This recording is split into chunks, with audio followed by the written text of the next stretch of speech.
ऐसा भारतीय होगा जो पूज्य मुरारी बापू की पावन कथा को, मर्यादा पुरुषोत्तम भगवान श्री राम की पावन कथा को उनके श्रीमुख से सुनने के लिए उत्सुक न हो? कौन ऐसा सनातन धर्मावलंबी होगा?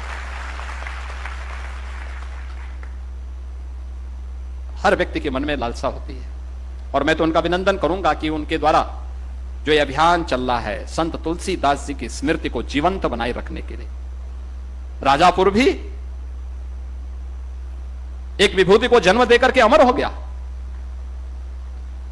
अभी मैं आया हूं संत तुलसीदास जी के मंदिर में दर्शन करके, उनके द्वारा जो रामचरितमानस की रचना हुई थी, उन सभी रामचरितमानस की उन पंक्तियों का दिव्य विभूति के हाथों से लिखी गई उन पंक्तियों को अपनी आंखों से मैंने देखा है।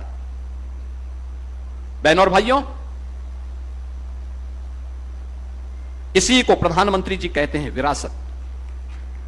और यही विरासत जब विकास के साथ आगे बढ़ता है तो भावी जीवन को एक नए उत्साह और उमंग के साथ जोड़ने की एक नई प्रेरणा भी हम सबको प्राप्त होती है। हम सबको इस बारे में याद रखना होगा कि प्रेरणा किसी एक संत ने दी, हम उसे अंगीकार हम कर सकते हैं। हम भी अपने स्तर पर अपने पूर्वजों की अपनी विरासत के लिए, उसके संरक्षण के लिए इस प्रकार के कार्यक्रम को आगे बढ़ा सकते हैं। दूसरा होगा, जिसके मन में जो भाव होगा वह उसी प्रकार की बात करेगा। अनावश्यक रूप से पूज्य संतों को